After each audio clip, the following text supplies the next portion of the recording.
The scream tore through the tranquil afternoon, a raw, primal shriek that seemed to curdle the very air. "You're blocking my right of way," she wailed, her face an astonishing shade of puce, her manicured fingers stabbing at the brand-new fence post with the fury of a hummingbird on too much sugar. My heart gave a tired sigh. It wasn't the first time an inhabitant of the new Heritage Hills development had mistaken their subdivision for a kingdom. Her name, I'd learned from the relentless community newsletters, was Karen.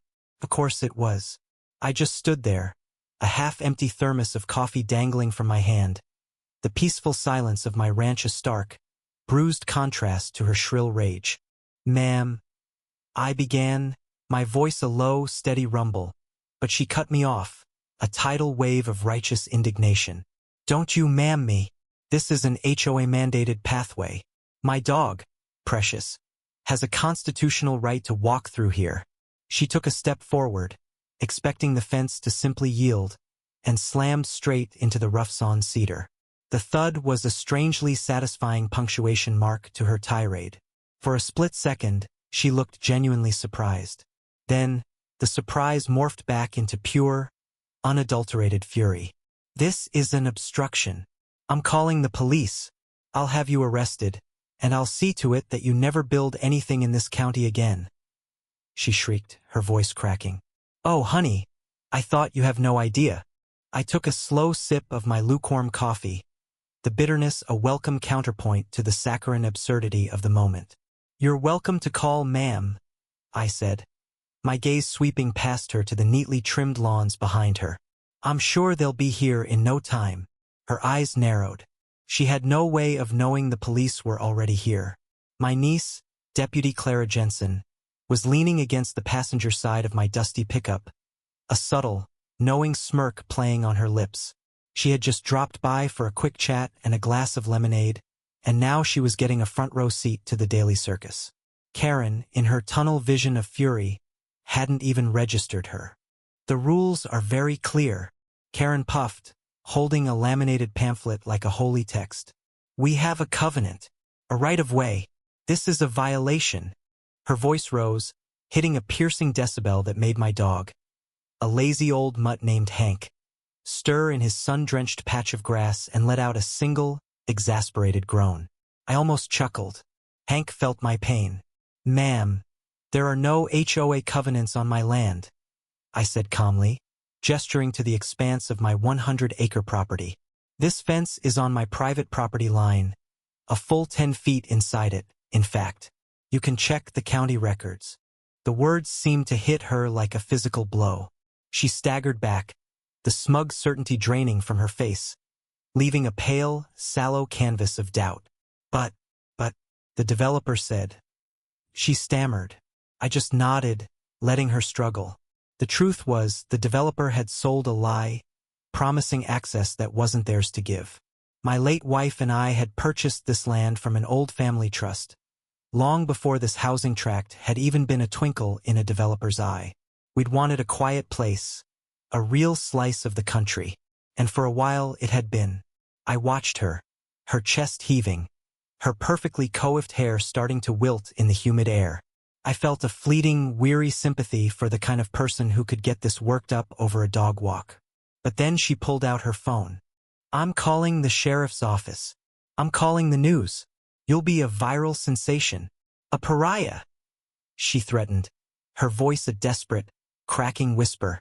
And that's when Clara, my favorite young deputy, decided to make her presence known. "Good afternoon, ma'am," she said, her voice bright and professional as she pushed off the truck. Karen spun around, her eyes widening as she took in the crisp uniform, the badge, the holstered sidearm. A gasp escaped her lips, a tiny, deflating sound. Clara's smirk widened just a fraction. "Deputy Jensen, I can help you with that call." Karen's face, already a patchwork of blotchy reds, went a horrifying shade of white. She looked from Clara to me, then back again. I just gave her a slow, deliberate nod. The penny dropped. The sheer, gut-wrenching realization of her colossal mistake was a silent, beautiful thing to witness. Her phone slipped from her nerveless fingers and hit the ground with a soft thud.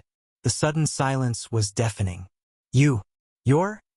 She finally managed to choke out. I reached into my back pocket and pulled out my wallet, flipping it open to my badge. The silver star glinted in the sunlight, a cruel, mocking beacon of her defeat. Sheriff Reed, ma'am, and you're currently trespassing on my private property.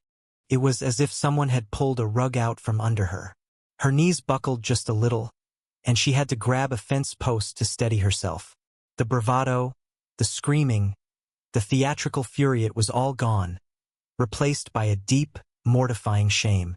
The developer, they told us, she repeated, her voice small and trembling. I'm sure they did, I said, a little more gently now. But that doesn't make it true. This is my home.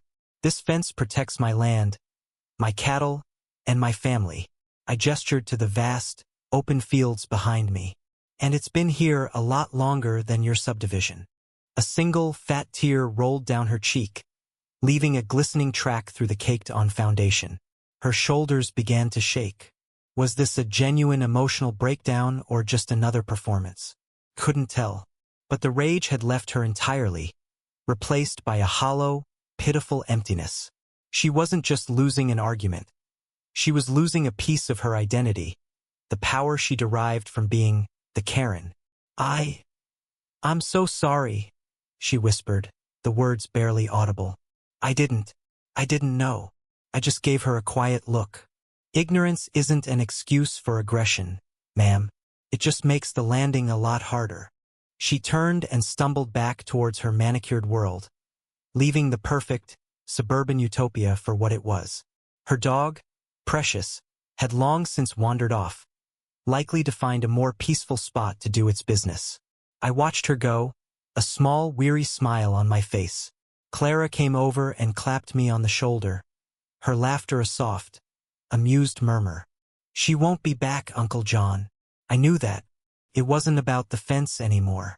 It was about a truth she couldn't outrun, a power she couldn't wield, and a reckoning that had found her on the last place she'd ever expected it. I stood there for a long time, the thermos now empty, the sun dipping lower and painting the sky in shades of orange and pink. The world was full of lines, property lines, legal lines, moral lines. And so often, the people who were the most desperate to cross them were the ones who didn't even know where they were standing in the first place. You have to wonder, when someone so confidently insists on their right to something that was never theirs, what motivates them? Is it simple entitlement, a profound lack of awareness, or something else entirely? What do you think is a more important quality in life? The certainty of being right, or the humility to admit when you're wrong?